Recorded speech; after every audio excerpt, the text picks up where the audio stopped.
Final Fantasy series is renowned for many reasons, one of which is its long history of myths and hidden secrets. Last time we visited the realm of magic and monsters, we fought a fabled dragon. This time, we revisit Final Fantasy VI in hopes of unraveling the mystery behind one of the game's most memorable characters, General Leo. Serving as commander of the Empire's forces, Leo frequently is at ends with the diabolical Kefka. In fact, there are several instances throughout the game that suggest Leo might side with your party. In fact, at one point in the game, he's actually playable. Yet, in a cruel twist of fate, you only briefly control the hero in a battle with Kefka, a fight that culminates with the death of General Leo.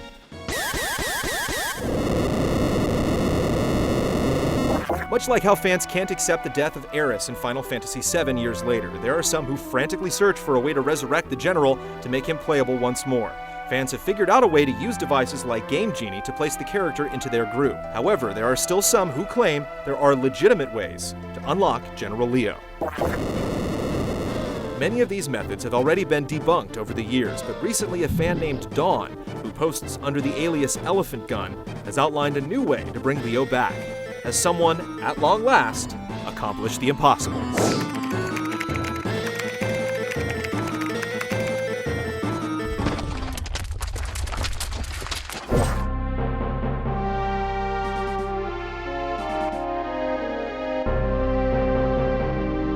First, we need to familiarize you with something called the Airship Glitch. Back in 2005, a user named Novalia Spirit went on a 5-month bug hunt in Final Fantasy VI, and eventually posted the findings. One of the discoveries mentioned something about using the airship earlier than the game intends, a bug later dubbed the Airship Glitch.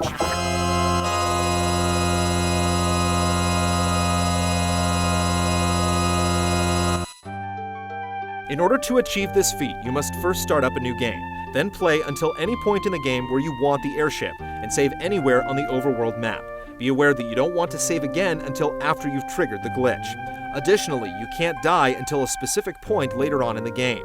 With that in mind, after you've finished saving, proceed through the game until you reach the floating continent. Once you've arrived at this area, you need to make your way down to the spot where you can return to your airship. Jump down onto the airship and then approach the helm. Select the option to lift off, and then fly around for a bit without landing. Return back to the airship deck, and this time select the option to go back to the floating continent. The last step triggers a random encounter, and you need to die in this battle. If you've done this all correctly, the game will load your last save. Only now, you'll have access to the airship. This means that even if you've saved on the overworld map as soon as you escaped Narshe at the beginning of the game, you should now have an airship. Naturally, this allows you to access any part of the world and potentially bypass portions of the game or play them out of order. The Airship Glitch is a crucial component to unlocking General Leo. According to Dawn, you play through the game normally up to the point where you're split into 3 groups. It's important at this point to select Sabin Scenario first and finish it. When you return back to the scenario selection screen, you then need to pick Lock Scenario. Once you've reached the point where you've escaped with Celes, approach Figaro Cave and then save. From this point on, don't die or save again until instructed.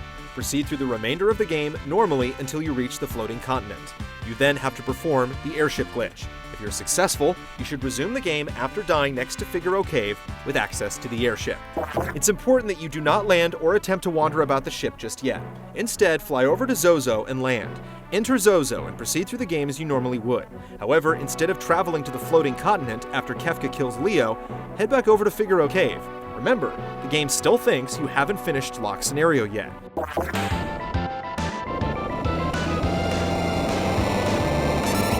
Once you reach the end of the cave, you'll fight the boss like normal. Once you emerge victorious, you'll be sent back to the scenario selection screen. At this point, pick Banon Scenario, and if you've done everything correctly, you should be in for a nice surprise.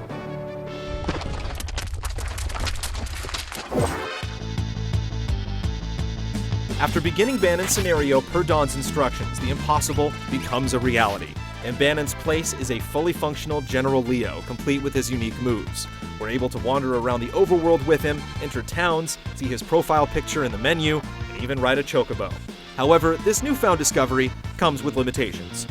You're confined to a small region of the map, and trying to progress through the game normally eventually ends the glitch. When you reach the part where you go to a character selection menu to form multiple groups to fight Kefka and his soldiers, Leo reverts back to Bannon. Despite this setup, Dawn has figured out a way for Leo to access the rest of the map, using the Airship Glitch once again.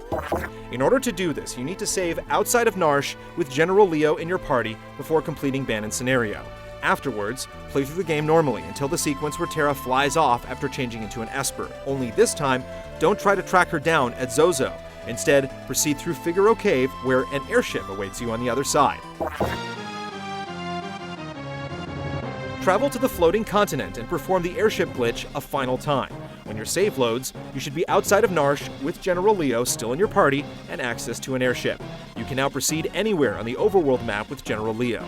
Unfortunately, at this point, much of the major events in the game are complete, so there's not much to do. A few amusing situations are possible though, like having Leo visit his own grave.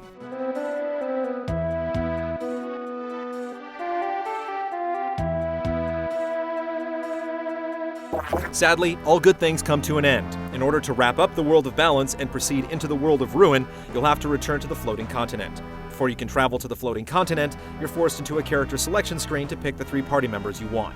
Like we mentioned before, entering into a character selection screen will correct the General Leo glitch. According to Dawn, the reason why General Leo replaces Bannon with this trick is rather simple.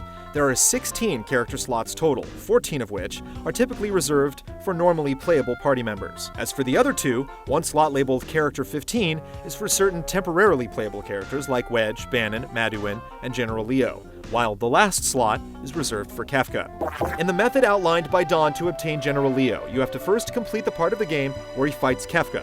The sequence substitutes Leo's data into Character 15 slot since he's used in a battle. The next steps are to complete Locke scenario and then select Bannon scenario. One of the characters assigned to the same slot is Leo. General Leo appears in place of Bannon because Leo's data occupies the Character 15 slot due to what we've previously done. One final thing of note is that both the Airship and General Leo glitches are possible in all versions of Final Fantasy VI. This includes the original 1994 edition for the Super Nintendo, the PlayStation port released as part of Final Fantasy Anthology in 1999, the 2007 remake for the Game Boy Advance, and finally, the digital releases for both the Wii Virtual Console and PlayStation Network in 2011. It's amazing that after so many years, discoveries like this are still being unearthed within these classic games. Even if it's only for a small portion of the game, thanks to dedicated fans like Novalia Spirit, Dawn, and countless others, a schoolyard myth is now a reality.